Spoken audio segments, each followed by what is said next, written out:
Bueno, buenas tardes. La idea del Instituto Laico de Estudios Contemporáneos, en conjunto con la Gran Logia Argentina de Libres y Aceptados Masones, fue generar un espacio donde se puedan empezar a discutir algunas cosas, se puedan empezar a discutir en el mejor sentido, se pueda empezar a charlar, se pueda empezar a debatir sobre algunos puntos que nos parecen críticos en la conformación de la sociedad, y entre esos, como base, como piedra fundamental, la educación. Y justo en todo ese andamiaje que veníamos trabajando de ver desde dónde lo podíamos reproducir o llevarlo a la sociedad, se dio la posibilidad de empezar a coordinar acciones con la Universidad Nacional de Salta, y es por eso que se nos brindó este espacio y empezamos a tratar de generar estos ámbitos donde podamos juntar a debatir, a charlar, a conversar sobre, como decía recién, diversos aspectos que tienen que ver y que son fundamentales al devenir de la sociedad en su día a día, y además utilizando como excusa los 140 años de la sanción de la ley 1420 de la ley de educación. Dijimos, bueno, ya que tenemos este espacio que generosamente da la universidad, arranquemos por educación, digamos, o sea, tratar de venir a un lugar donde se están formando ideas, donde se está investigando, donde además siempre entran en tensiones un montón de cuestiones sociales dentro de la universidad, tanto como afuera. Así que por eso esta es nuestra primera experiencia acá, tanto el ILEC como la segunda de la Gran Logia Argentina Libre y Aceptados Masones. Ya estuvo el muy respetable Gran Maestre hace muy poquito también, justo en esta misma aula. Así que bueno, como para modo de presentación, la idea es charlar un poquito sobre historia y futuro de la educación en Argentina, teniendo como anclaje los 140 años de la Ley de Educación. Y enseguida vamos a volver con el panel, pero quería darle la palabra al gran secretario de Comunicación de la Gran Logia Argentina para que también lo hable desde ese lado, ¿no? Desde la masonería. Gracias. Bueno, bienvenidos a todos, gracias por haber venido. Nosotros siempre decimos que no importa si es 1, 2, 100, 50 personas, pero lo importante es que podamos tener estos espacios para poder discutir algunas cuestiones, para poder debatir, en esencia porque la masonería lo que pretende y lo que proclama es la libertad de pensamiento. Estas charlas, la primera que dio el Gran Maestro el 24 de agosto y esta, son parte de lo que va a ser dentro del futuro cercano, una vez que las cuestiones administrativas se resuelvan, la Cátedra de Libre Pensamiento que vamos a armar, que estamos armando entre la Gran Logia de la Argentina junto con la Universidad Nacional, a quienes agradecemos por supuesto por habernos abierto las puertas y por darnos estos espacios cada vez que lo requerimos, el ingeniero Daniel Hoyo, el Chato Correa, cariñosamente el Chato, porque entendemos que estos espacios son fundamentales, insisto, no importa cuántos seamos, pero siempre que podamos tener estos espacios para discutir, para reflexionar, para discutir ideas, no personas, nos parece fundamental. Así que en esta oportunidad la Gran Logia de la Argentina, a quien estoy representando como gran secretario de Comunicación hoy, más el ILEC Argentina, Martín es el presidente de la filial Salta del ILEC, con la universidad organizamos esta charla en un día que fue elegido casi al azar, o creo que no nos dimos cuenta, pero cae justo con el Día del Maestro, un día de un paro universitario, reivindicando nosotros la universidad pública, la educación que es muy cara a los valores de la masonería. Después la figura de Sarmiento se puede discutir desde otros espacios, pero el modelo educativo o la ley 1420, que fue y sigue siendo una de las leyes más progresistas que tiene el país, todavía tiene mucha tela para cortar, y nos permitimos analizar con Maylin y con Martín, a quienes agradecemos profundamente, qué pasó desde entonces hasta aquí hace 140 años y qué se nos viene encima en un mundo que es cada vez más desafiante. Así que yo, nada más, así cortito, siguen ustedes. Brevemente, de verdad, porque los que saben son ustedes, no, yo vengo de presentador. Gracias. Volviendo un poco a lo que decía antes de que hable Diego, y entrando un poco en tema, las charlas para llegar a esta actividad que estamos teniendo hoy fueron varias y una de esas fue desde dónde lo encaramos, porque está bien, son 140 años y parece que los años y las fechas se van acumulando y en realidad es así como lo charlábamos esta mañana. En Argentina parece que en 20 días cambia todo, en 20 años no cambia nada. Entonces decir que es una fecha más y hacer un acto para soplar la velita por los 140 años, digo, carecía de sentido. Entonces la idea era, bueno, plantearnos un poco, charlar sobre los desafíos y el futuro, ¿no? Cómo se puede plantear la educación para adelante, pero tratando también de contar un poco la historia de la ley y en realidad cómo es su bagaje.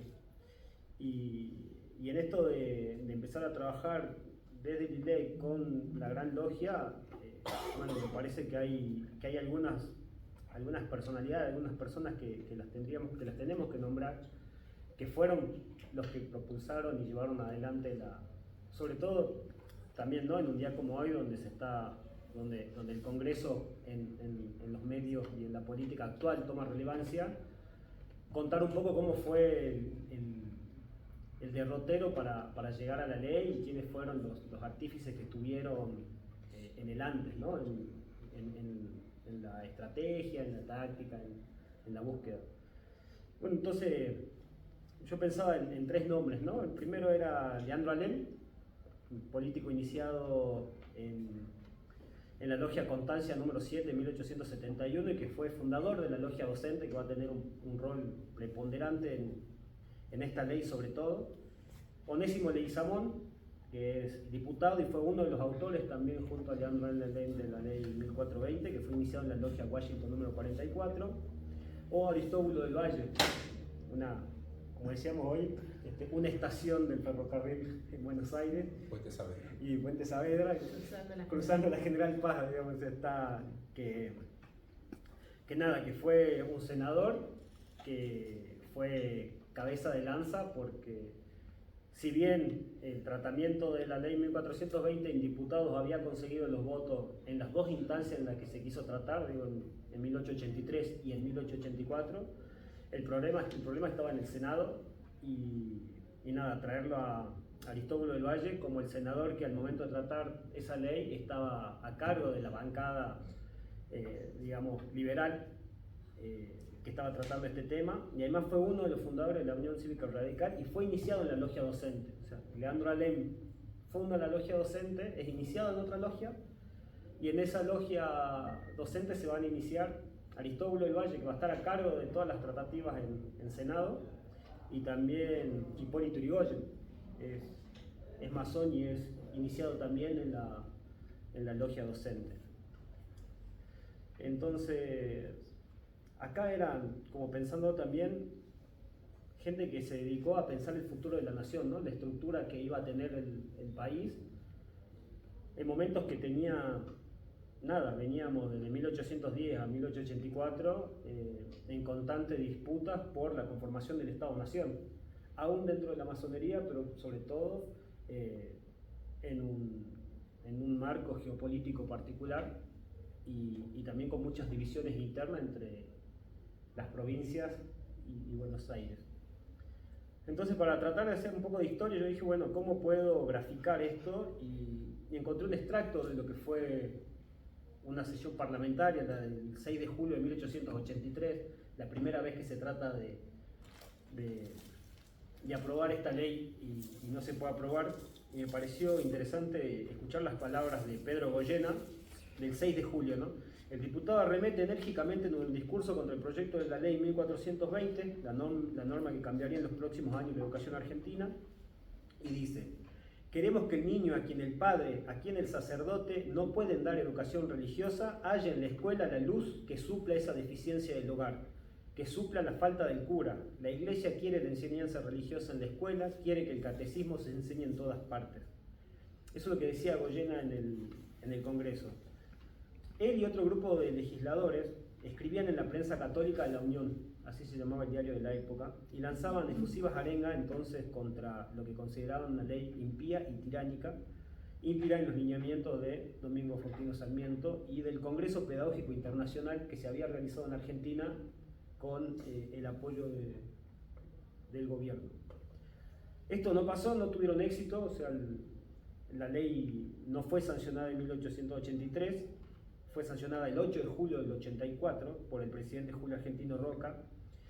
Y acá es como un punto que es muy importante, lo charlábamos recién y lo venimos charlando desde que empezamos a preparar qué decir hoy, es enseñanza común, obligatoria y gratuita. No habla de laicismo. El mote de laica a la ley se la ponen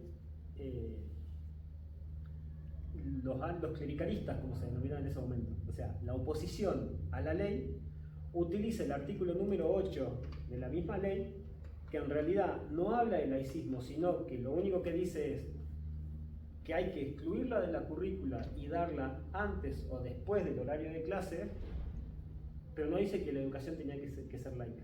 Y esto es lo que veníamos charlando, que normalmente pasa en cualquier ley que se trate de discutir en este país.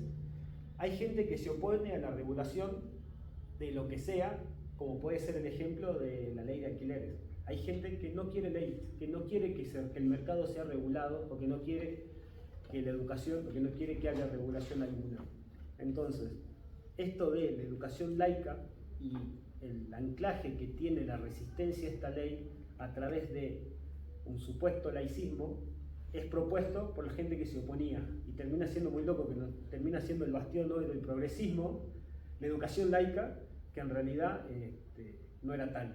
Fue parte de una estrategia de la gente que se estaba oponiendo en ese momento para el no tratamiento de ninguna ley que regule sobre todo el acceso a la educación. Tenemos que ver, y eso lo va después a explayar un poco más Martín, los niveles de analfabetismo y los niveles de inmigración y los distintos idiomas que había en el país en el momento en el que se censa y cuando se da esto. Y también tener en cuenta la expansión del territorio nacional. Estamos hablando de la presidencia de Julio Argentino Roca y tenemos que pensar cuál es la extensión territorial del país, hasta dónde llega Argentina. Argentina, piensen que no existía la Patagonia, no llegaba hasta Ushuaia, o sea, estábamos en plena campaña del desierto, o sea, estábamos en expedición a los indios banqueros, o sea, estábamos en ese momento histórico en la conformación todavía geográfica del Estado-Nación, o sea, la nación y sus límites y la nación y sus ciudadanos. Y esto incluyó esta gesta en contra de la sanción de toda ley. Se convierte en una acción súper violenta, a tal punto que incluye acciones judiciales, acciones de prensa, como les decía, tenían su propio diario desde el cual arengar, procesamientos, la expulsión del nuncio papal Luis Matera, se terminan echando a uno de los curas porque no se oponía tanto, y acá es re loco porque uno de los representantes del Papa en Argentina lo terminan echando, como diríamos mal y pronto en la calle, por tibio, cuando en realidad estaba entendiendo cómo era la ley y qué planteaba, pero terminan echándolo.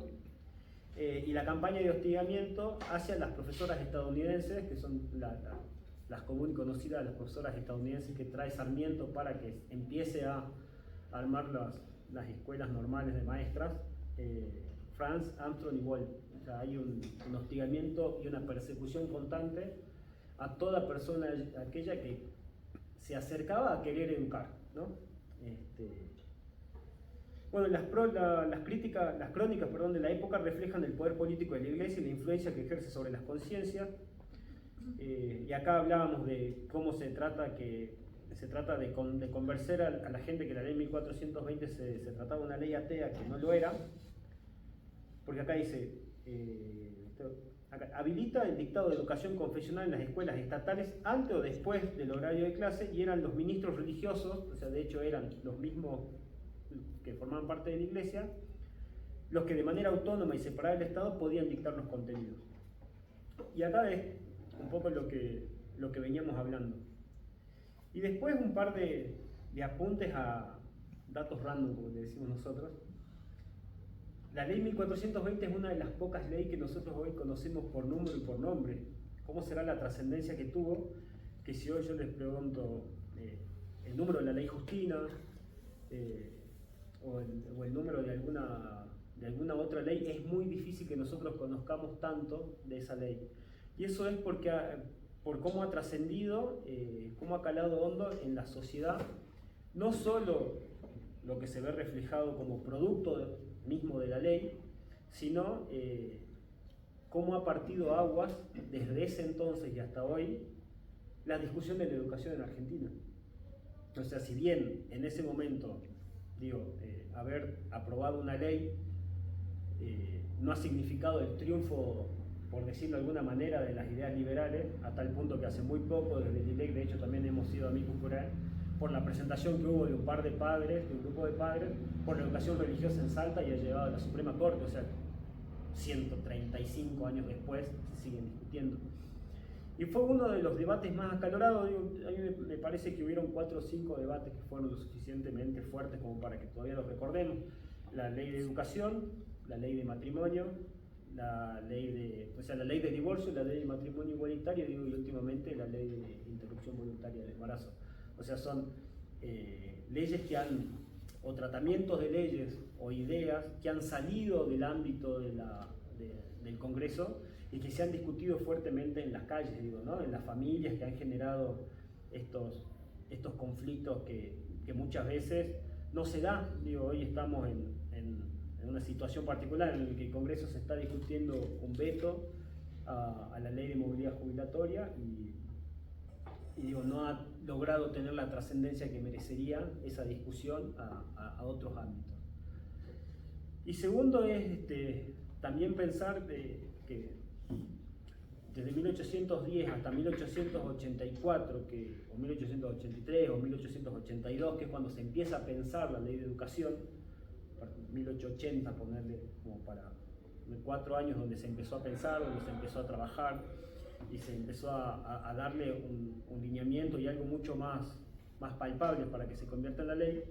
El primero que empezó a pensar la educación en Argentina, como tantas otras cosas se puso a pensar, fue Manuel Belgrano, otro masón, pero que en 1810 ya hablaba de la necesidad de la agricultura para el acceso al alimento, ya hablaba de la necesidad de la vivienda para la gente que habitaba el territorio nacional y ya hablaba de la necesidad no solo del acceso a la educación, sino de la formación en educación técnica. Hablaba de escuelas técnicas en 1810. Y acá a mí me sale mi corazón belgraniano, para mí está Belgrano, Maradona y Messi. O sea, no hay más discusión. Vamos con Belgrano por sobre todo, en esta cuestión de que muchas veces se cree que por hablar o por discutir la educación venimos a reivindicar a Sarmiento. Hay un largo camino que, si bien cuaja, de hecho, en el gobierno de Julio Argentino Roca, del cual también se puede decir muchas otras cosas, viene de antes, ¿no? Viene de los primeros pensadores de este Estado-Nación. Así que bueno, como para dar una pequeña introducción y poder también compartir lo que mis otros compañeros tienen para decir. Yo después seguramente me voy a ir acordando y voy a ir sopando algunos datos más. Martín, me toca. De Martín a Martín. De Martín a Martín, Buenas tardes. Bueno, la idea es aburrirlos muchísimo. Cuando surge esta idea de hablar de educación, siempre surge estas cosas de tratar de pensar desde qué lugar nos posicionamos, sobre todo en un lugar y en una facultad como la UNSA, que tiene una carrera de ciencias de la educación sin meternos en despelote, pero nos vamos a meter en despelote. Y la segunda parte es cómo hacemos para hablar de todo eso y también cómo hacemos para hablar de las nuevas discusiones de los procesos educativos sin caer o cayendo en algunas cosas que están de moda, ¿no? Una de las cosas que quedan claras, pero vamos a hacer, lo spoileo ahora, pero lo charlamos después, es la educación siempre ha sido un lugar de captura o una arena de conflicto, un lugar de conflicto en el cual todas las estructuras políticas o todos creen que pueden opinar y todo se puede meter dentro de la educación. Pienso que desde lo personal y subjetivo, pienso que no es así, pero hablando y volviendo ahora a lo que habíamos un poco preparado, era desde qué lugar nos podemos posicionar para entender un proceso como lo que fue la ley 1420. En primer lugar, en la ley 1420 sancionada en 1884, no podemos dejar de pensar, digo, y acá aquellos que nos gusta un poco la historia y la historia política, no podemos dejar de pensar en un hermoso libro muy aburrido, pero no deja por eso de ser hermoso, que es Formación del Estado Argentino de Oscar Oslak, en la cual tenemos que entender los procesos, digamos, de formación del Estado a partir de adquisición de ciertos atributos bastante interesantes. Una cuestión de identidad, una burocracia centralizada que pueda permitir, digo, ¿no? Una sanción de una ley admite la existencia de una burocracia centralizada que permite, en cierta manera, interpretar y dar destino, digamos, a ciertos lugares o a ciertas direcciones que va el país. Ese proceso de construcción del Estado argentino implicó muchísimas idas y vueltas. En 1816 esta declaración de la independencia no tiene un solo proyecto de Argentina, tiene 5, el problema es que en Tucumán llegan 2, digo, 2 muchachos nada más. Y en lo que estamos viendo es que aún no ha sido saldada, digamos, mientras va formándose la República Argentina, esta discusión de unitarios versus federales, en las cuales, digamos, estos compañeros liberales, a los cuales ha mencionado casi a todos Martín, estos compañeros liberales lograron, digamos, imponer una visión de mundo, y también son hijos de una visión de mundo. Digo, la generación del 37, de 1837, no es un dato más, es una forma de ver el mundo. Digo, por eso, digamos, un libro como el de Echeverría nos grafica ese lugar de las del matadero, ¿no? En consecuencia, digamos, de lo que es la formación del Estado, era qué es lo que no querido por esos muchachos. A eso se suma que antes de tener, pensar, como diríamos mucho en 1880, la conformación de un bloque y el entendimiento de tener todos los atributos para considerarnos un Estado, en palabras mayores, ya no había una disputa entre unitarios y federales. Antes de que eso suceda, Sarmiento gestiona el primer censo argentino. Y el primer censo argentino da datos bastante interesantes, como para entender también el proceso de la ley 1420. Sarmiento se encuentra con que, valga la redundancia, más allá de que en Argentina los extranjeros tienen, y sobre todo los bolivianos, tienen la culpa de todo lo que nos pasa, el 12% tiene la culpa, cuando lo digo estoy mirándote a vos, el 12%, digamos, el censo arroja datos interesantísimos. Lo primero es que tenemos que un 12% de la población argentina censada, no sabemos dónde estaban, digo, no nos olvidemos que todavía no estaba definido los límites legales como para considerarnos una nación en sentido de derecho, el 12% eran extranjeros. Y aquellos nativos que habían sido censados, el 75% aproximadamente eran analfabetos. Vamos ahí, esto un poco lo charlábamos en unas reuniones que no tenían absolutamente nada de organizado a la hora de poder charlar entre nosotros, pero tenemos que ser honestos. Pero hablábamos de que un 75% de la población es analfabeta. Y cuando decimos analfabeta no estamos hablando de las cuestiones de analfabetismo que hoy están haciendo propaganda política, ¿no? Estamos hablando de un analfabetismo de personas que no estaban incorporadas al sistema educativo. Ya no están incorporadas al sistema educativo, esto también hablo mal de estos lugares sin querer, digo, de los cuales me he formado y agradezco, y acompaño hoy también en esto que hoy queda bastante claro, acompañamos este reclamo que hace la comunidad universitaria, y también acompañamos el reclamo que están haciendo en este momento los jubilados en Buenos Aires y en cualquier lugar. Tenemos un 75% de personas analfabetas, un analfabetismo que tiene que ver con esa mirada en la cual poco homogeneizante que tiene que ver con construir un concepto casi de la versión de Garabat, ¿no? Un concepto de argentinidad al palo. Y es ahí donde nosotros nos ponemos a charlar un poco sobre qué necesitábamos. Sí, necesitamos un sistema educativo centralizado con escuelas pensadas en función de generar procesos de identidad. Lo primero que desandamos nosotros, y es una discusión en la cual nos pueden reputear, sería lindo que estén otras personas, tachen y borren esa parte de putear. La primera parte de esto es pensar que la escuela gestiona personas críticas. Errores, señores, somos acá gente normalizada, bien educada, que absolutamente ante cualquier injusticia intenta charlar, no matar al otro o no golpear al otro, digo, pero entendemos la civilización desde esos parámetros de educación. ¿Qué es lo que no teníamos en esa época? Gente instruida que pueda ser, digamos, utilizada y tenga la posibilidad, digamos, de poder firmar un contrato, digamos, en esta ficción de la libertad, digamos, de venta de mano de obra. Estoy diciendo un montón de tonteras, después averigüen si estoy mintiéndoles. Digo, pero la idea dentro de esto es pensar el proceso educativo.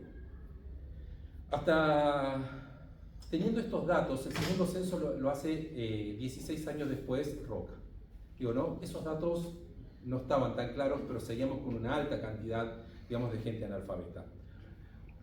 No se salta esa ecuación, y esto valga, pese lo que pese, el analfabetismo no es abordado desde una manera integral hasta la primera campaña de alfabetización que hace Perón. Digo, lejos estoy de querer reivindicar, pero es muy interesante porque los primeros manuales, los primeros procesos de alfabetización los tenemos recién en 1945. Se discute un proceso educativo. ¿Qué estamos tratando de construir? Bueno, no nos olvidemos que otro historiador muy aburrido que se llama Natalio Botana, que tiene un libro que se llama El orden conservador, digo, estamos tratando de generar una sociedad con gente obediente que sepa qué está firmando. Nada más que eso. La escuela lo que me permite, más allá de que los procesos cognitivos con el tiempo empiezan a generar elementos críticos para la comprensión del mundo, digamos, lo que necesitaban ellos era depurar ciertos procesos y ciertas prácticas.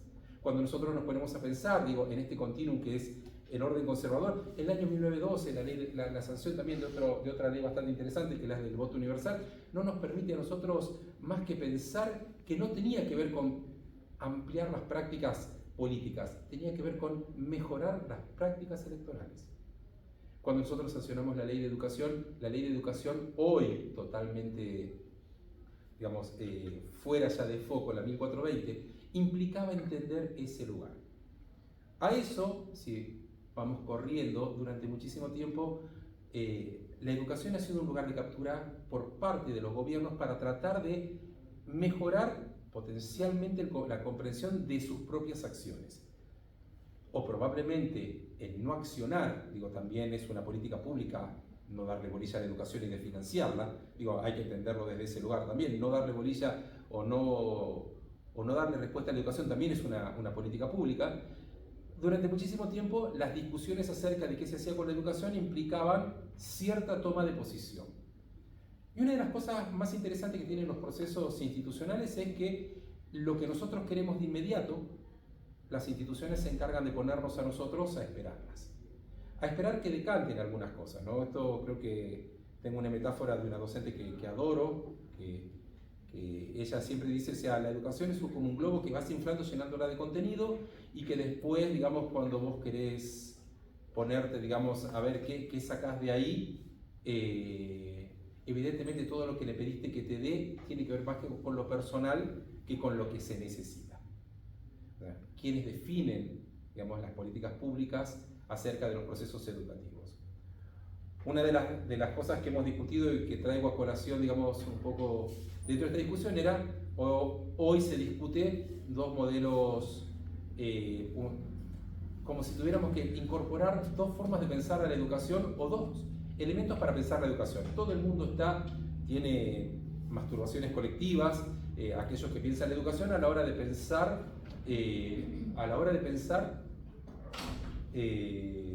por ejemplo, hoy el pensar el proceso de se necesita educación emocional, a lo cual yo llamo abrazo 1, 2 y 3, todavía lo sigo discutiendo, mi compañera tiene largas discusiones con respecto a eso, y educación financiera.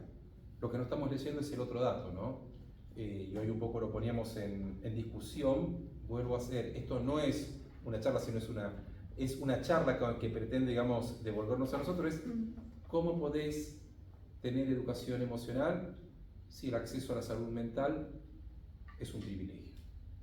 ¿Cómo podemos tener, digamos, acceso a una educación emocional cuando no tenemos claras ciertas definiciones que hoy, digamos, me ponía, digamos, en el tintero como para discutirla? ¿Qué es una emoción? ¿Qué es un afecto? ¿Qué es un vínculo? ¿En qué lugar entra la escuela en todo eso? Y la segunda parte de esto es, y acá después sí le dejo la palabra porque ella es mucho más interesante que yo,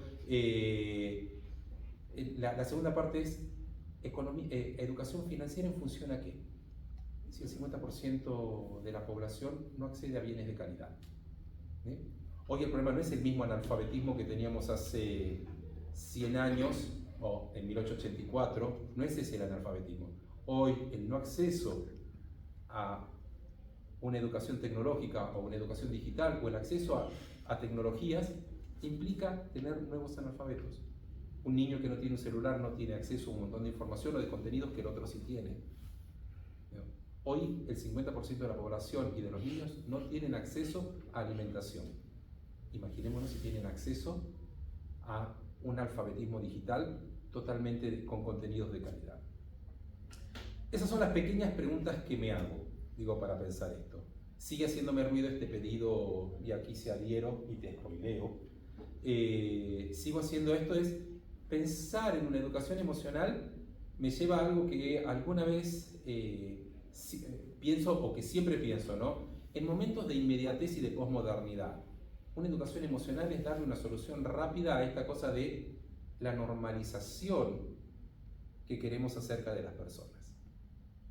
Y es ahí donde empezamos a discutir el proceso educativo. No me voy a meter en el proceso educativo porque no es mi área, trabajo de docente. Pero pensar si esos analfabetos son los mismos, probablemente sí,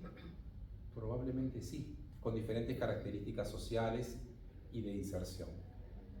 Lo que probablemente estamos viviendo es un nuevo orden conservador, lo que probablemente estamos viviendo es una nueva forma, digamos, de entender el mundo, y también hay que entender que las políticas educacionales son esclavas de discusiones de época. Probablemente la institución educativa nos están enseñando, con modelos que ya ha denunciado Foucault en su momento, con modelos como este, donde los profesores estamos al frente, o las personas que hablan están al frente y todos los demás escuchan, ¿sí? La institución educativa nos sigue desafiando a que la pensemos un poco más lento, no tan rápido. Bueno, ahora me puedo retirar.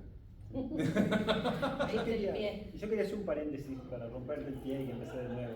O sea, en esta cuestión de lo económico en la educación, ¿no? Y pensaba los años de evolución de conocimiento en lo oriental con lo occidental y llevado a lo tecnológico. Digo, ¿por qué los orientales pudieron empezar a generar unas estructuras de transmisión de conocimiento muchísimos años antes que las culturas occidentales? Porque tenían acceso al papel.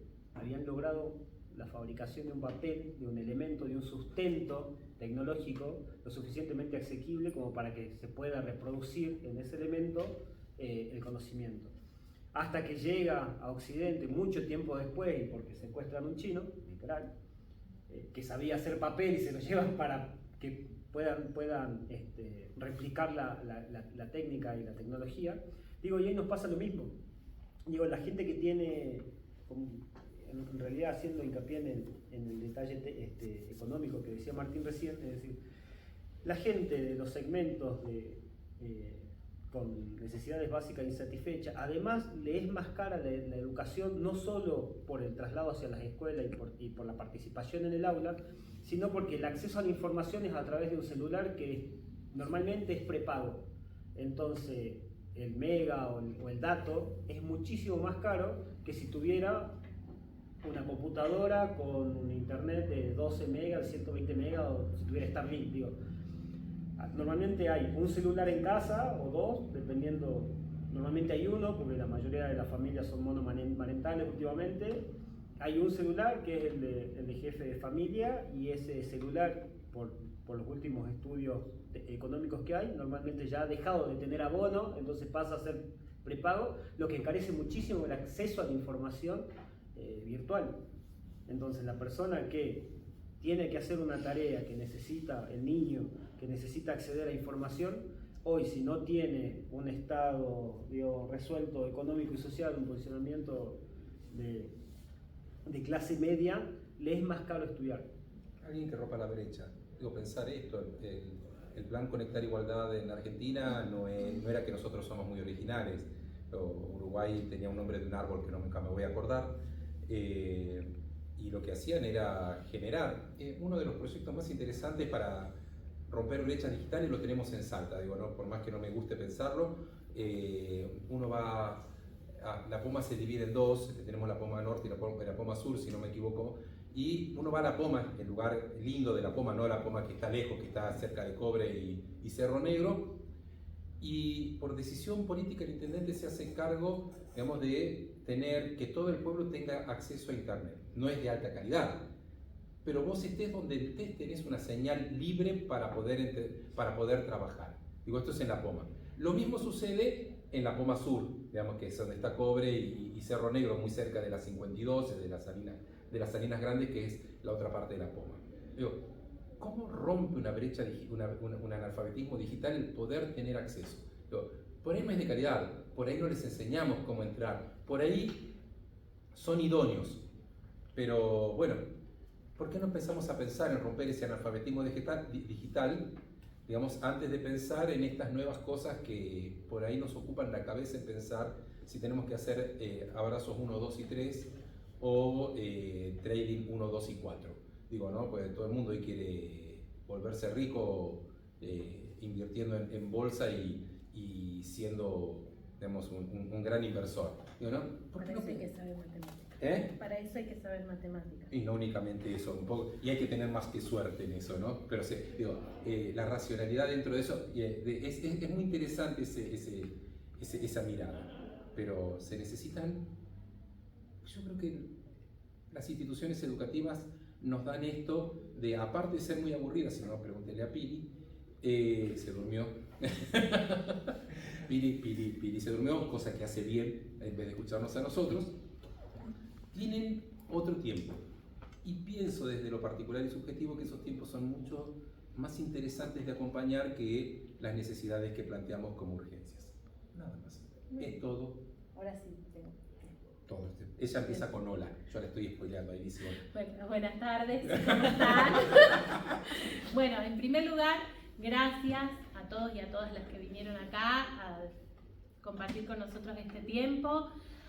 Quiero agradecer a Diego Comba por la organización y la invitación a la mesa, de la posibilidad de conversar con otros y otras, es muy importante en estos tiempos.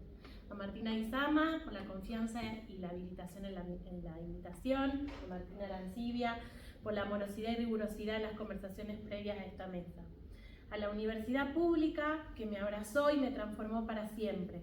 Y a esta casa de estudios, la Universidad Nacional de Salta, que se encuentra en un momento intenso de lucha por el financiamiento educativo y nos permite abrir las puertas para que esta conversación sea posible.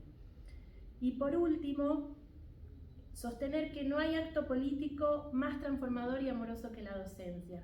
Y este es también un modo de conmemorar a todos los y las docentes en este día, que frente al avasallamiento cruel, feroz de esta época, el amor, la comprensión, la asunción de la finitud, el dolor y el límite, así como la solidaridad colectiva y la alegría, afortunadamente persisten en buena parte de la comunidad educativa, que sabe y que siente que el amor es un proceso complejo, que se construye también en el bullicio del juego, del trabajo constante y la lucha docente. Muy bien. Con la invitación a esta mesa, además de mucho pudor, me surgieron muchas preguntas y pensaba, bueno, qué es lo que puedo aportar desde mi práctica docente y sobre todo desde mi campus disciplinar, que es la psicología y el psicoanálisis.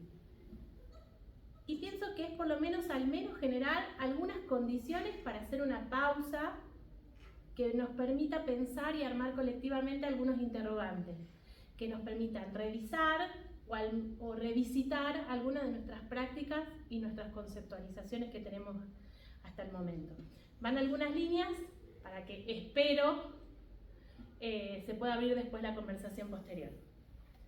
En eso me parece necesario comenzar con algo de historia, que siempre la historia es lo que nos permite conocer, desnaturalizar y pensar hoy y poder esbozar un futuro posible, otros mundos posibles. Algunos ejes que me parece importante empezar como a señalar dentro de la ley, yo marqué 3, bueno, ya lo dijeron los compañeros, que la 1420 es promulgada en 1884 con la presencia de Roca, y que, como dijo Diego, es considerada realmente una de las bases primordiales del sistema educativo y establece algo que es como fundamental, que es la educación común para todos los niños y niñas, con interesantísimos avances en cuestiones de igualdad de género, sobre todo para la época. Y acá hay que pensar que no solo fue el trabajo de Domingo Faustino Sarmiento y un montón de otros hombres, sino de muchas mujeres que estuvieron ahí, principalmente de Juana Manso, que acompaña, podemos decir, en realidad es una de las que más sostiene teóricamente lo que es la ley 1420. El artículo primero de la ley lo que dice es, perdón, yo si leo muy rápido, lo que dice es que la escuela primaria, porque en este momento es solamente la escuela primaria, tiene como por único objeto favorecer y dirigir simultáneamente el desarrollo moral, intelectual y físico de todo niño de 6 a 14 años. Es a partir después del 2006, con la ley 26.206, que avanza sobre la educación obligatoria en la secundaria, principalmente no solo con esa ley, sino con la resolución 90 del Consejo Federal. El segundo artículo lo que nos dice es que la instrucción primaria debe ser obligatoria, gratuita, gradual, esto es fundamental, y dada los conformes preceptos de la higiene. Y la obligación escolar comprende a todos los padres, tutores o encargados de los niños y niñas, dentro de la edad escolar establecida en este artículo. Entonces, estos tres artículos de la ley nos permiten pensar algunas cosas que hasta ese momento, como explicó Martín y Martín, no eran pensadas. La gratuidad y la obligatoriedad escolar, con el objetivo de que la escuela fuera un medio al alcance de los niños y niñas. Esto nos lleva a pensar la educación como un derecho, cuando en todos los momentos, cuando hay una corriente hoy, sobre todo en Ciudad de Buenos Aires, que plantea la educación como un servicio, ¿sí? Acá estamos hablando de la educación como un derecho. Habla de educación común y eso también no es una palabra menor, porque pensar la educación común, la educación de los iguales, la educación obligatoria pone eso en una base de un proyecto. La idea de que todos los ciudadanos, fuera quien fuera, eso es muy importante, los niños de este país, hombres y mujeres nativos, originarios, inmigrantes, rurales, urbanos, pobres o ricos, debían concurrir a la misma escuela en igualdad de condiciones, aprender lo mismo para formarse como ciudadanos y ejercer sus derechos. Es por eso que hoy, al menos, a algunos nos hace ruido, a otros nos horroriza, no me sale ni siquiera la palabra, los dichos de algunos diputados que sostienen que los padres pueden elegir mandar o no mandar a sus hijos a la escuela, ¿no? Para que los ayuden en sus trabajos, que es libertad. Con la promulgación de esta ley también se amplían las posibilidades de acceso a la educación, principalmente en la necesidad de formar a las maestras argentinas, maestras, no maestros, maestras argentinas, que serían quienes ocupen el nuevo rol social. De ahí en adelante, para las mujeres, se nos abre un abanico de posibilidades. Poder estudiar, poder formarse, poder obtener un trabajo remunerado y reconocido socialmente, con la consecuencia de incidencia profesional en el espacio público que antes nos era negado. Digamos, éramos consideradas las ángeles del hogar. Con un salario propio, y esto no solo permitía la movilidad social, que ya era revolucionaria, sino también la independencia del hombre, la decisión de poder casarnos o no, de tener hijos o no tener hijos. Ahora también estaba acompañada de poder trabajar afuera de la casa y no depender económicamente del varón que la tuviera a cargo. La promulgación de esta ley genera una ruptura hasta entonces en el tejido social, habilitando espacios negados para nosotras. Otro de los artículos que me parece importante señalar, que es el que trajo Martín, que es el artículo 8, que habla de la enseñanza religiosa. Y acá es lo gracioso, diríamos, no sé si graciosa es la palabra, pero yo también estaba convencida que la ley era gratuita, hasta que lo leí, que era gratuita, obligatoria y laica. No, lo que dice es que la educación obligatoria, la educación religiosa no es obligatoria. Sostiene de la siguiente manera: La enseñanza religiosa solo podrá ser dada en las escuelas públicas por los ministros autorizados de los diferentes cultos a los niños de su respectiva comunión, y antes o después de las horas de clase. Esto ha llevado a comprender, bueno, como dijo Martín, mucho de que pensábamos que era laica. Y en realidad lo que presupone es que la enseñanza religiosa podía ser dada a los alumnos que lo quisieran fuera del horario de clase y por los ministros de culto, nada más. Y por último, señalar que nuestra escuela, con sus más y con sus menos, desde fines del siglo XIX, logró sacar del analfabetismo a cientos de miles de sujetos. Hablar hoy de escuela nos abre también un abanico inmenso de líneas, de interrogantes, de pluralidad de significados, de teorías, de nociones, en fin, y de autores. Y sobre todo en esta época de que hay un desfinanciamiento, bueno, ya lo dijeron acá los compañeros, ¿no? De desfinanciamiento de todo lo que tiene que ver con la educación, con la cultura, con el acceso a los bienes culturales, nos lleva al menos a querer decir algo, a sentar una posición.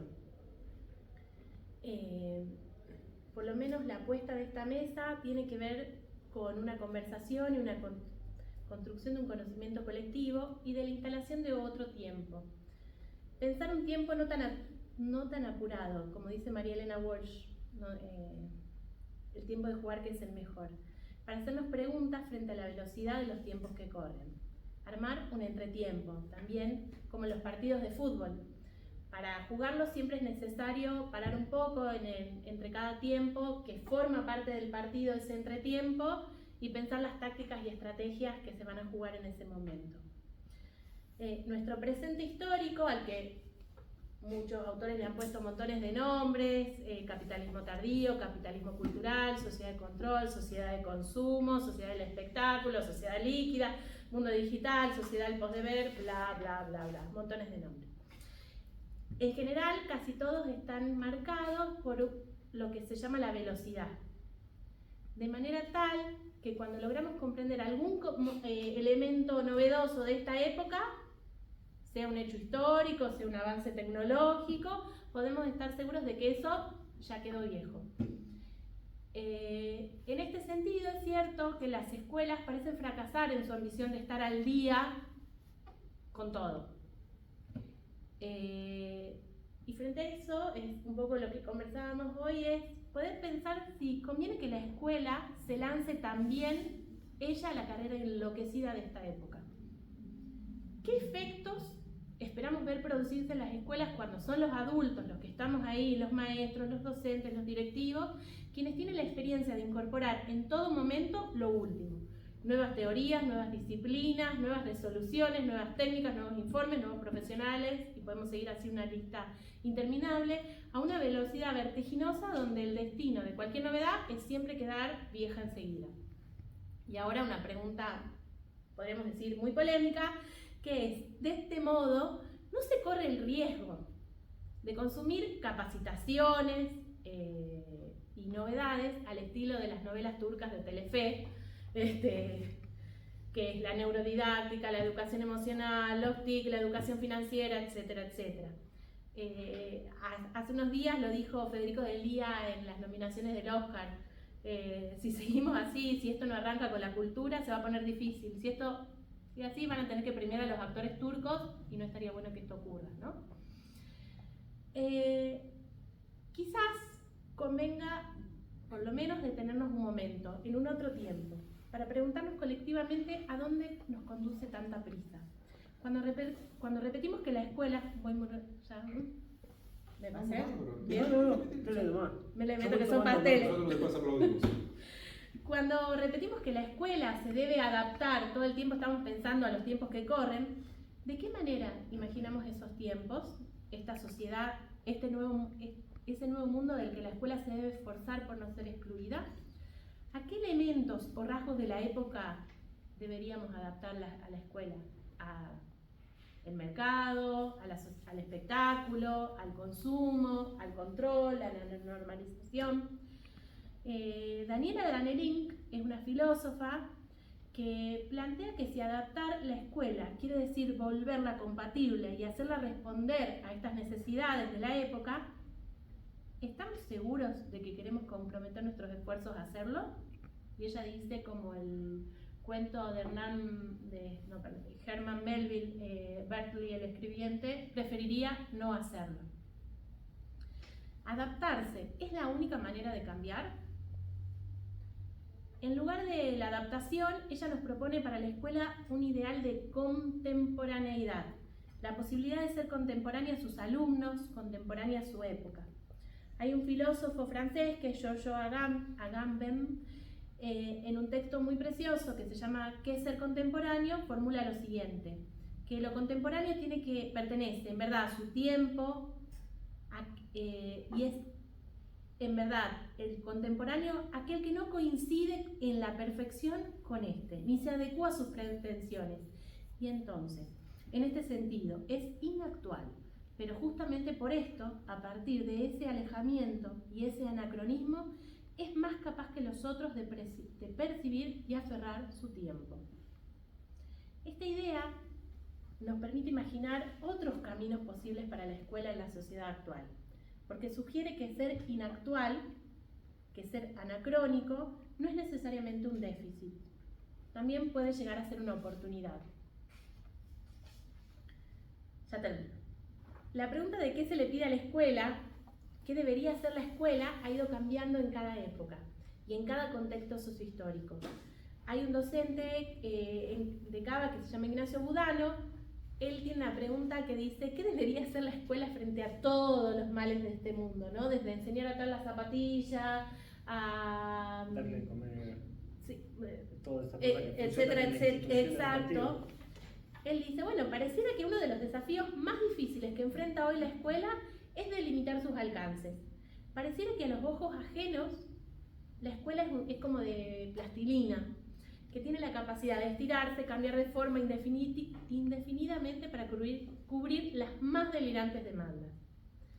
Y si seguimos pensando, son demandas en forma de, las podemos pensar esas demandas en forma de boomerang, que son demandas que se detectan en la escuela, evidencian un problema estructural de nuestra sociedad, en el cual no se atiende el problema estructural y entonces encontramos la forma de pedirle siempre a la escuela que lo resuelva, pero sin recursos. Quizás algunos de los déficits de que se dice de que la educación argentina tiene pueden llegar a tener alguna relación con esta pretensión de que la escuela todo lo abarque. Pero, conversando el domingo acá con los compañeros, pensábamos también que la escuela también tiene una gran potencia. Yo soy de las que creo que la escuela tiene una gran potencia y ofrece una oportunidad subjetivante para los chicos y las chicas que están ahí. Y en eso, porque los y las docentes tenemos todo el universo de la cultura a disposición y la posibilidad de crear condiciones institucionales propicias para ofrecerle a esos chicos y esas chicas otras condiciones de escolaridad. Y en tanto, la enseñanza es el elemento privilegiado para la construcción del vínculo educativo y la perspectiva institucional como condición de posibilidad para fortalecer los modelos pedagógicos. Y en esto, y ya me retiro con dos puntitos más que tienen que ver con dos hallazgos que encontré en diseños curriculares. Uno es del 2005, de si la escuela enseña o no enseña a pensar, ¿no? Es un diseño curricular de matemáticas que lo podemos traducir a un montón de enfoques de otras disciplinas. Lo leo textual porque es maravilloso. En matemáticas se aprende tanto cuando se encuentra una solución como cuando se está seguro de que algo no es una solución. Se aprende cuando se comprueba que una idea no sirve o una propiedad no funciona. Se aprende cuando se revisa y se detectan errores, cuando se explica por qué hay que buscar otro camino y cuando se es capaz de probar que algo está bien, que algo es necesariamente de un cierto modo. Entonces se ha aprendido algo fundamental en la matemática: hacerse responsable de lo hecho y de lo que se afirma. Hoy en día también la carga curricular de otras materias es mayor que la de... Tenemos un montón de otras cargas curriculares. eso también es tiempo y aprendizaje. En la Dirección de Políticas Socioeducativas decíamos siempre más escuela, más y mejor escuela. Cada vez que surge un proyecto desde algún área, de algún ministerio, sobre algo que es imperiosamente trabajar, abordar desde la escuela, también se restan tiempos de otras de las materias, las que decimos las curriculares o las tradicionales. A veces esos proyectos son muy cuestionados, pero otros son imprescindibles, como la ESI. Hace poco se supo que casi el 80% de los niños y niñas víctimas de abuso sexual denunciaron a raíz de las clases de ESI. Hasta acá. Ahora aplaudimos.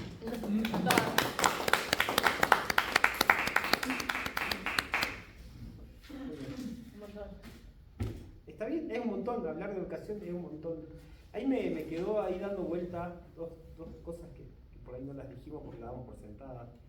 Que cuando se dio esta ley de educación, estaba pensada en una escuela nacional, estaba pensada en la conformación de un Estado-nación donde el Estado Nacional Central estaba a cargo de la educación en todas las provincias, ¿no? Y que eso cambia con la Ley Federal de Educación y se produce, para mí, es un proceso de balcanización de la educación. Interrumpo antes. El primer intento, digamos, el primer traspaso de las escuelas nacionales a las provincias las hace la dictadura, digamos, no completándolas, no haciéndola completa el traspaso. Termina, digamos, siendo un gobierno democrático, el de Carlos Saúl I, el que termina, digamos, de asesinar al proceso educativo nacional y traspasa todo lo que son las escuelas nacionales, o lo que quedaban de las escuelas nacionales, las pasa a las provincias. Con una variante muy interesante, muy parecida a la actual, que es que cuando se pasan todas las escuelas nacionales, se las pasan sin presupuesto. Sin financiamiento. Sin presupuesto, no pasa, digo, el presupuesto me lo quedo y financien a las provincias como puedan. Es muy interesante la historia, digo, nos permite a nosotros posicionarnos en eso. Pero la dictadura dio el primer paso en eso de qué conocimientos sí, qué conocimientos no. Y bueno, un tema muy interesante. El otro día un alumno con el cual charlábamos acerca de libros y una persona más, yo decía, hay libros que no deberían existir. Y me dijo, ¿en qué nos diferencia esto con la dictadura a la hora de quemar libros? Digo, no, yo tratando de pensar, digamos, que, bueno, hay libros que no compraría. Digo, no, pero y tratando de hacer un chiste que no era chistoso, o sea, hay libros que utilizo como pie de escritorio, no los leería nunca. Pero me dice, ¿y qué nos diferencia eso de la dictadura? No quemaste un libro, pero tampoco digamos, ni lo aconsejás ni lo lees. Está bien, a pensarlo por dentro. La educación es ese lugar de captura. No tengo mucho que decir, me acordé de un momento de mucha discusión de conquista, de colonizar espacios. Durante mucho tiempo nosotros, como docentes, ella nombró es la subsecretaría de Políticas Socioeducativas, lo que nombraste. En la dirección. Era una subsecretaría. Hubo una persona que, si no me equivoco, se llama Gabriel Brenner, un pedagogo muy interesante, por lo poco que he leído y lo que compartí con él. Y Gabriel entendía que los espacios escolares se colonizan, digamos, ¿no? O sea, y él lo hizo enviando toda una subsecretaría en ese momento a trabajar a un espacio que estaba lleno de horror, ¿no? Un espacio lleno de horror, que era hoy se llama Espacio de la Memoria, pero todo el mundo lo conoce como ex-ESMA. Y él mandó parte de esa gente a laburar a un lugar, ¿no? Y colonizaba espacios educativos. De ahí salieron la mayoría de los trabajos de manuales acerca de poder entender un mundo contemporáneo. Los manuales de entender el genocidio armenio, entender el holocausto, entender un proceso que se llama la Shoah, digamos, y empezar a involucrar a los alumnos en colonizar y darle vida a espacios. Digo, es otra mirada, digamos, de entender los procesos educativos hacia adentro. Pero me hiciste acordar de esos momentos, porque en lo personal, creo que te lo he contado en algún momento, entrar al espacio de la memoria es choqueante cuando te toca por primera vez hacerlo. Y recorrerlo necesitas un mundo más, digo, más de uno que lo ha querido hacer acá ha tenido que salir y volver a entrar nuevamente. Pero colonizar espacios, y la educación es probablemente eso, ¿no? Colonizar espacios, quedarse, esperar, contemplar, mirar y esperar que que no nos arrebate la urgencia, diría Silvio, ¿no? Silvio Rodríguez. Ya podemos ir a tomar café. ¿O quieren conversar? Ahora la abrimos para todo el mundo. 3, 2, 1, despegue. Diego, ¿Por qué siempre yo? ¿algo para decir? ¿Por qué siempre yo? Brevemente. No, yo lo único que vengo sosteniendo hace rato y es más o menos como viene girando un poco la conversación, que para mí el modelo educativo está acabado, pero no le termino de encontrar la vuelta a cómo sería otro modelo educativo donde no tenga un espacio de 30, 40 personas con un solo docente que es el que habla y no hay una conversación. Yo no lo encuentro, pero me parece que es un modelo que todavía sirve, a pesar de que está acabado, porque tenemos cientos de miles de personas que no tienen acceso a cuestiones elementales, que es lo que decían un poco ustedes. Y hoy además con un proyecto de ley del gobierno nacional de pretender bajar la edad de imputabilidad a los 13 años, o sea, criminalizar las infancias en vez de darle esos espacios para que los pibes y las pibas puedan crecer, jugar, desarrollarse, sin tener el problema de ver si hoy comen o no comen, si pueden jugar o no pueden jugar, y tener entornos más sanos y más seguros, que son los gobiernos los que lo tienen que garantizar, en vez de buscar la forma de cómo hacer para criminalizarlos, tomarlos y meterlos a lugares que son escuelas de capacitación para delincuentes, al final del camino. Me resulta, la memoria es frágil, y la memoria histórica es tan frágil. Si uno pudiera poner a cada uno de los nombres estos procesos de criminalización, digamos, yo no puedo dejar de pensar al ministro de Justicia con los jarrones, digamos, de Coppola. Pero... Ánfora. Las ánforas. No puedo dejar de pensar en esto, ¿no? Pero... En lugares, hay algo que ha hecho la dictadura y que ha hecho, y nosotros hemos permitido también que aún hoy siga posicionándose. Cuando nosotros estamos en aulas con 20, 30 chicos que no quieren hablar, es terrible. Probablemente nosotros hemos perdido la vergüenza hace mucho tiempo. Es terrible para ellos escuchar su propia voz y el miedo de ser sancionados, ¿no? Darles la voz a ellos es un acto de independencia, sobre todo en el lugar que nos toca, a mí me toca trabajar en formación de docentes. Y son personas grandes, ¿no? Y que ellos puedan escuchar y validar, y que no necesiten la validación nuestra, porque es eso, la docencia sigue siendo un lugar de jerarquías y un lugar donde se impone un poder. Digo, el que está de este lado es el que tiene el saber y el otro es el que está aprendiendo, y no lo planteamos, digamos, por más que vos se lo digas, aprendemos mutuamente, o por más que vos tengas un enfoque empático, es difícil que el otro escuche su voz, ¿no? Y eso, y que su voz tenga valor, ¿no? Y en sociedades donde lo inmediato es material, no es lo que podamos charlar.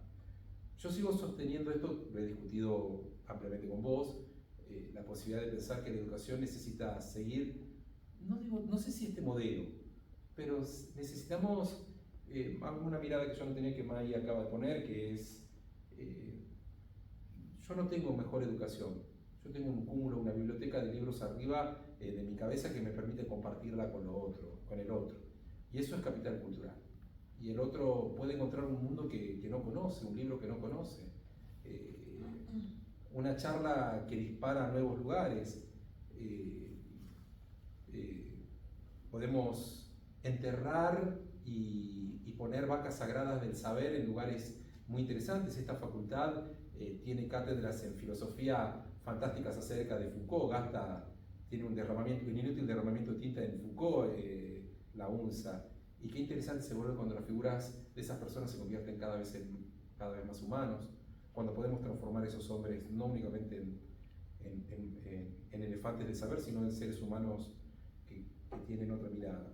No sé, o sea, yo abogo porque podamos ser más empáticos con el otro, ponernos los zapatos del otro, no solamente empáticos, sino entender que el otro no llega porque no tiene tiempo, porque no puede estudiar, porque la educación es diferencial, porque la calificación es subjetiva, porque que te debería decir si yo estudié y me saqué un 3 y aquel que estudió poco porque no tiene libro se sacó un 10. Digamos, y yo creo que es un lugar de conversación. La escuela abre ese espacio, las instituciones educativas. Por ahí es romántico, ¿no? Cosa que es muy raro en mí, pero pensar en la escuela como un lugar romántico en el cual podemos sentarnos a conversar todos en equidad, ¿no? Pero eso es un trabajo fuerte. Amén.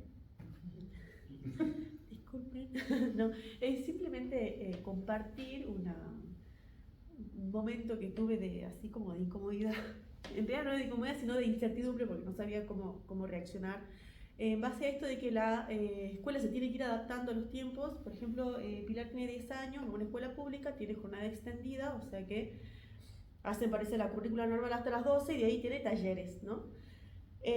Uno de los talleres, o sea, el anterior taller a este último fue, el penúltimo fue tejer a crochet, ¿no? Entonces le enseñaban a tejer y entraba yo en una interrogante de decir, bueno, pero si le enseñan a tejer y después están diciendo que tienen problemas con comprensión de texto, que tienen problemas con matemáticas, ¿por qué no utilizar esas horas para reforzar los contenidos que no están bien incorporados en la otra currícula, ¿no?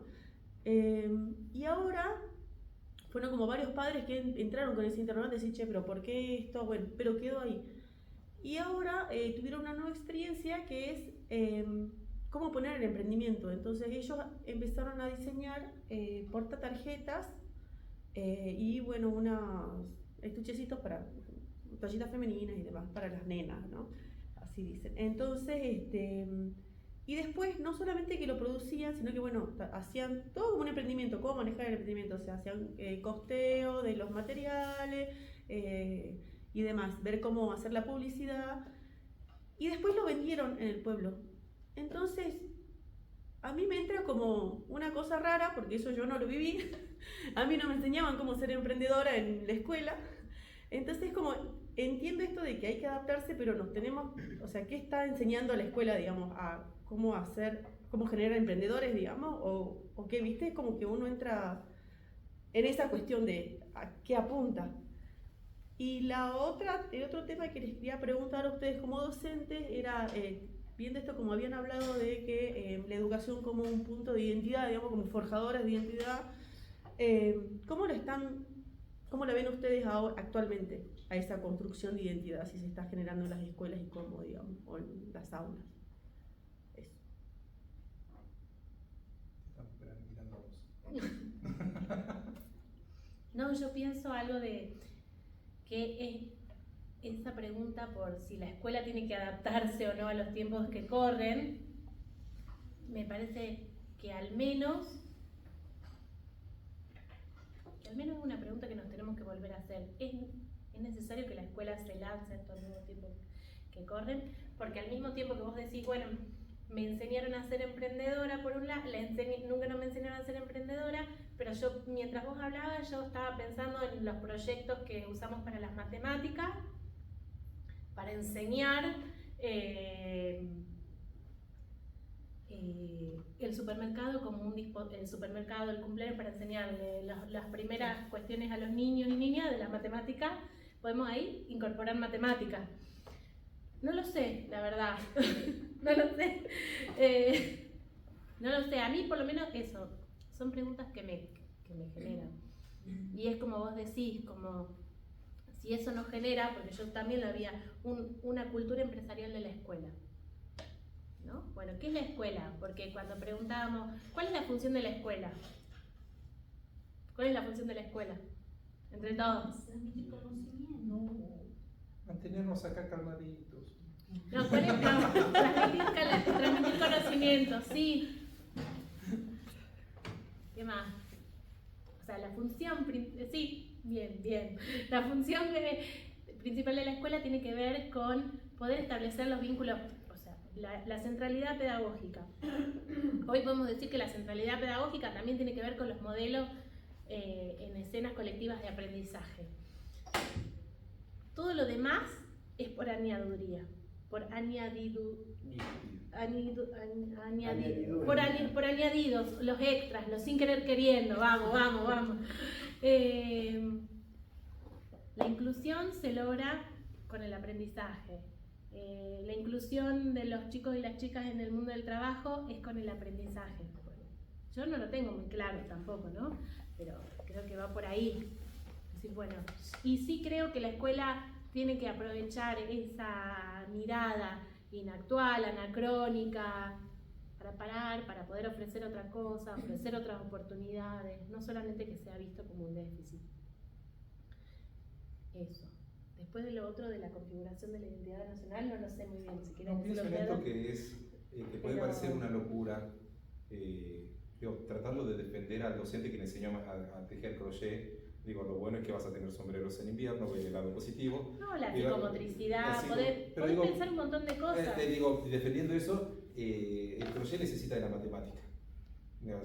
Son 2 más 2 más 2 más 2 más 2 más 2. El problema es, Adrián Paesa, que es un gran docente, en esto siempre decía que el principal problema que tenemos a la hora de enfrentarnos a saberes que no elegimos, como ser la matemática, tiene que ver con que la persona no nos puede decir para qué nos sirve.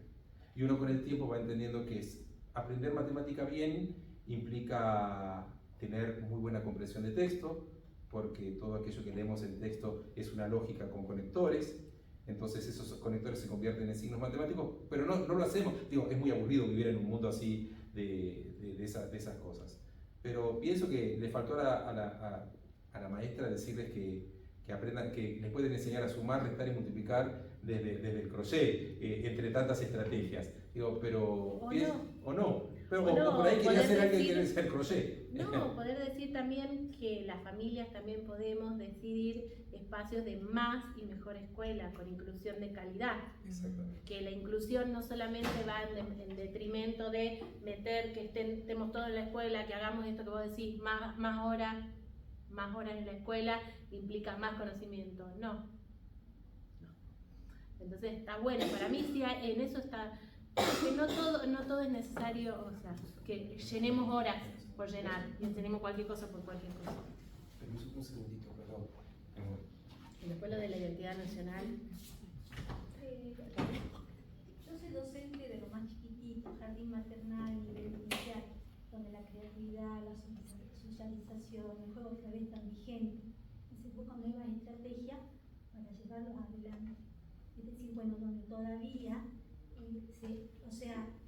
se mantienen ciertas cosas, donde los chicos pueden aprender, socializar, llevar adelante la creatividad,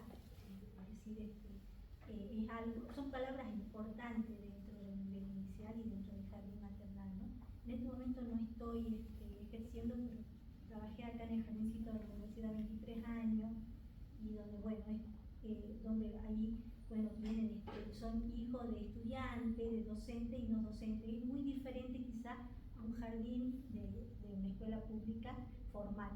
Acá es muy diferente. Son que son hijos de docentes, no docentes y estudiantes, bueno, ellos ya vienen con todo un bagaje, ya viven, es decir, viven en la casa, papá que estudian, ya sean estudiantes que estudian, docentes que estudian, es todo diferente, ¿no?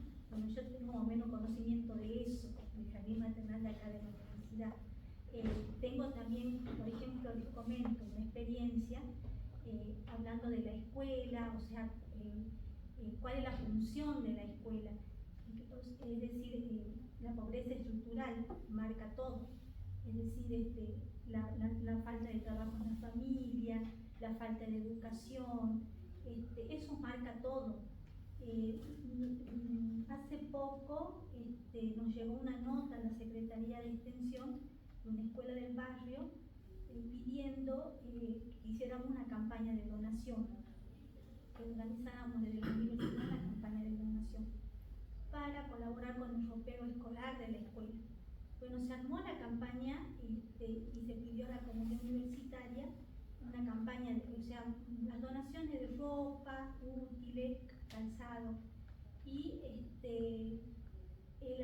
la universidad respondió muy bien, Pero, ¿qué es lo que te hace ver, o sea, todo esto?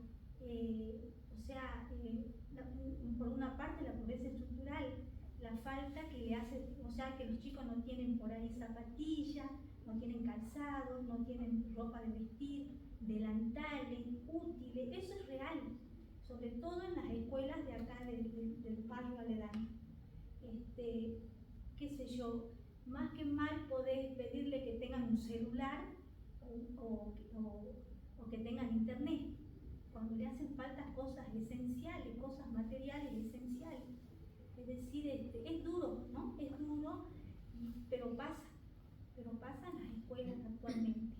Sí, o sea, el tema es sobre lo que decir, perdón, sí. si quería seguir. No, está bien. Perdón, yo para no perder el hilo. También está el tema de que, a ver, la escuela es el único lugar a donde llega completamente el Estado. Sí, no. O sea, a veces uno no va a un hospital, a veces uno no va a una comisaría, pero va a una escuela y es el primer contacto que tiene con el Estado. Yo no estoy, ¿cómo te puedo decir? No estoy justificando, ¿no? Para nada. Simplemente, cosas donde el Estado tendría que llegar no llega. Por eso. El Estado se desentendió de la educación. O sea, yo lo tengo completamente eso claro.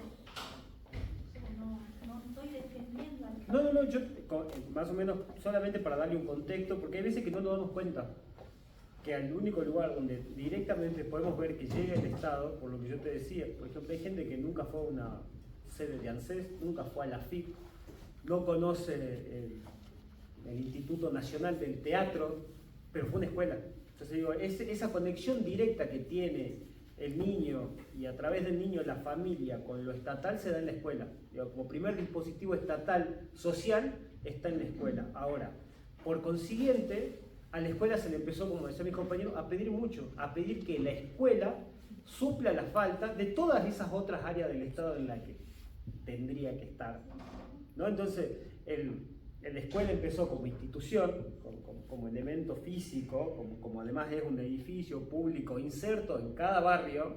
Vos fíjate que es un dispositivo estatal universal, en todos lados hay una escuela. En el pueblito más chico hay una escuela, en una ciudad grande hay muchas escuelas, en los barrios hay escuelas. Entonces, ese dispositivo estatal termina siendo la esponja de las problemáticas, de las deficiencias, no solo de la educación, sino de todas las otras áreas del gobierno. Y terminan las familias, encarando por ahí las necesidades, termina siendo el termómetro social, pero no hay una cadena de transmisión con las otras áreas del Estado que la escuela pueda decir, che, acá está pasando esto, que se encare desde otro lado que no sea la escuela. Entonces la escuela te da de comer, como vos decís, se buscan dispositivos de solidaridad, de pueblo, para que se hagan campañas solidarias, cuando en realidad el Estado no solo tendría que garantizar el normal funcionamiento de esa institución, sino el acceso a todos los otros derechos que son necesarios para que se pueda dar una educación en un ámbito seguro. Yo no estoy en desacuerdo con lo que vos decís, yo solamente quería explicar, porque también esto, yo lo venía pensando cuando venía para acá, justamente decía, claro, o sea, a donde no llega nada, llega el Estado. ¿Y cómo llega el Estado? A través de la escuela. O sea, hay muchas veces que uno no va a muchas áreas de gobierno, como decía recién, pero si uno tiene un contacto con lo estatal desde chiquito, es a través de la escuela. ¿Vos querías seguir? No, está bien, sí, estoy escuchando. Yo tengo una pregunta para ustedes. Si hoy a ustedes los pusieran como para diseñar una nueva ley de educación o cómo será la educación en el futuro, creo que la charla decía presente y futuro, ¿no? De la educación. ¿Cómo lo diseñarían? En virtud de que estamos inundados de tecnología, que hoy si alguien quiere saber algo con una app en el teléfono ya lo sabe, pero lo sabe mal. Muchas veces lo sabe mal. Yo creo que el gran desafío de los educadores hoy en día va a ser no enseñar tanto contenido como enseñar a discernir todos los contenidos que están, ¿no? Yo tengo 53 años, yo me formé en la escuela primaria, la hice en la época del proceso. Y siempre fue el alumno pasivo, escuchando lo que decía el maestro, y el pensamiento crítico a mí me lo dieron en mi casa, no me lo dieron en otro lado. Yo creo que la educación tiene que pasar por ahí, sobre todo ahora, que está tan en peligro y que los educadores no sé si están tomando cartas en el asunto, con la invasión de las inteligencias artificiales, por ejemplo, ¿no? O sea que hoy el conocimiento está, pero muchas veces está sesgado, ¿no? por el interés de quien sea. Entonces, la pregunta para ustedes es ¿cómo harían con todo ese en ese escenario para diseñar el futuro de la educación? ¡Wow! Es Digo un yo, montón. es un montón, es demasiado. Yo puedo ir por la primera parte chiquitita. En una sociedad que tiene el 50% de pobres, no todos tienen acceso a una app para poder generar un prompt, para poder pedir a la inteligencia artificial que tenga una respuesta. Pues no tenés acceso a la tecnología. O sea, eso también seguimos teniendo.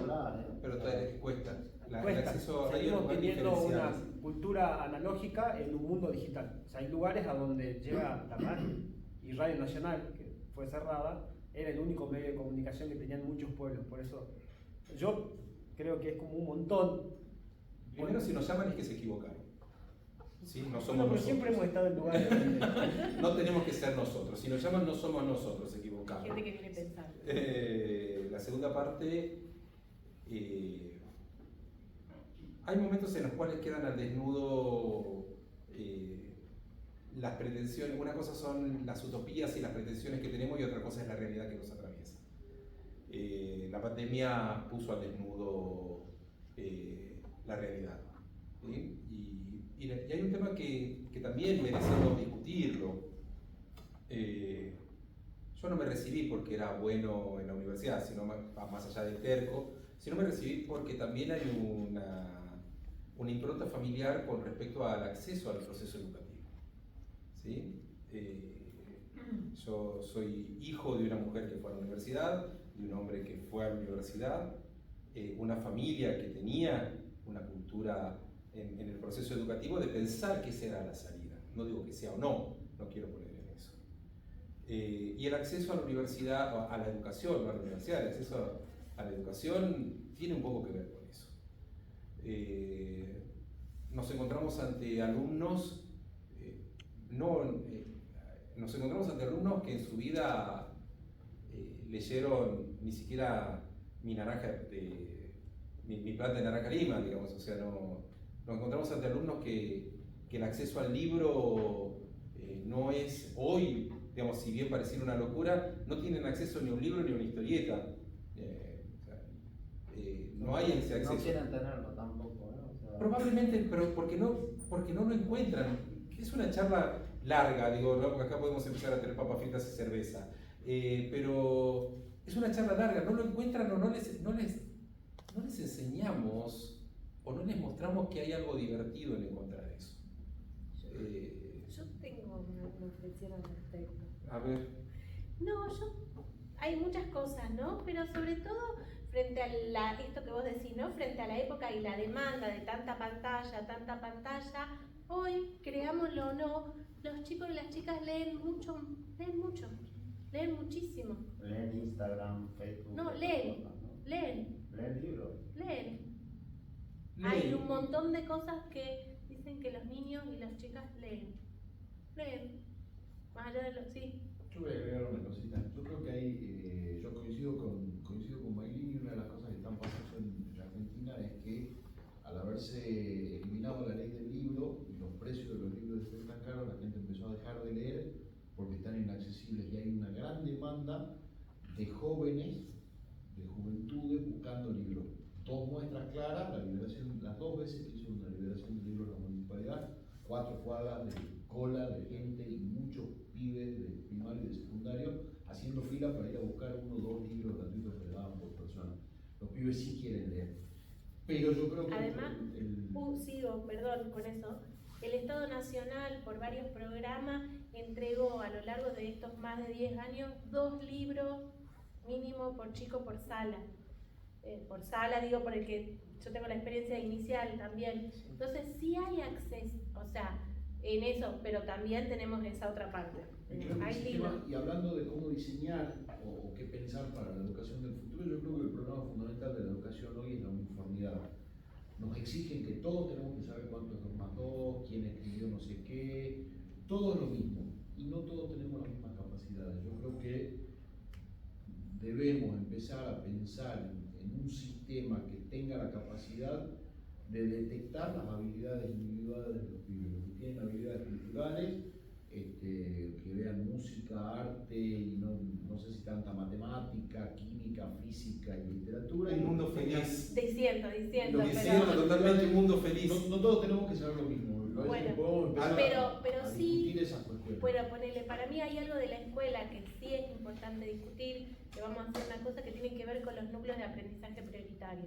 Cuando hablamos de los núcleos de aprendizaje prioritario es que podamos tener acceso todos a los mismos conocimientos, pero ahí entremos con lo que cada uno tiene.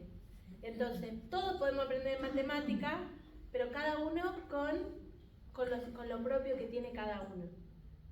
Entonces, podemos armar un dispositivo para que, doy el ejemplo, el año pasado se trabajó con chicos y chicas con autismo en escuelas que se pudieron alfabetizar y enseñar las matemáticas y operaciones complejas. ¿Quién diría? Un montón. Bueno, pero fue entrando con el juego, con Plaza Blanca, con lo que cada uno tenía. Había una nena que solo su única forma de comunicarse con el exterior era cantando canciones de Valeria Lynch. No con qué canciones, de Valeria Lynch. Bueno, fue ahí entrando en eso, cómo entrábamos para hacer las compras del súper. Bueno, eso me llevó a entender los conteos, eso me llevó a entender después otras cosas. Otro pudo aprender, cuando en eso, tal vez son los aprendizajes comunes, pero que cada uno entre con lo que cada uno tiene. O como dice una... Pero el problema tiene el método de evaluación. Porque al final del camino a todos nos evalúan por cuánto sabemos de matemática, de lengua y de literatura, y es la vidriera que utiliza el gobierno nacional para decir que la educación también está mal. Sí, pero eso también está cambiando y estamos encontrando otros modos, pero lo importante es cómo encontrar que esos núcleos de aprendizaje prioritario, encontrarle la vuelta colectivamente para que podamos entrar. Despacito y suavemente, volviendo a Valeria Lynch. ¿Cómo? Despacito y suavemente, volviendo a Valeria Lynch. Me encantó. Como una loba. Lo voy a anotar. Y después pensaba en lo del pensamiento crítico que vos lo traes, y bueno, que la educación nos enseña a pensar críticamente y es un gran valor por un lado, pero también es a contrapelo de lo que pide hoy la época, porque la época, ¿qué es lo que nos pide? Amaestrado, normalizado, que digamos sí señor, felices, todos contentos. Bueno, generar pensamiento crítico es un gran desafío. Y cuando vos decís también que tiene que ver con cómo podemos transmitir esos conocimientos, porque hoy enseñar matemáticas, y si lo seguimos al gran maestro Sadowski, y toda esa línea de pensamiento de la didáctica de las matemáticas,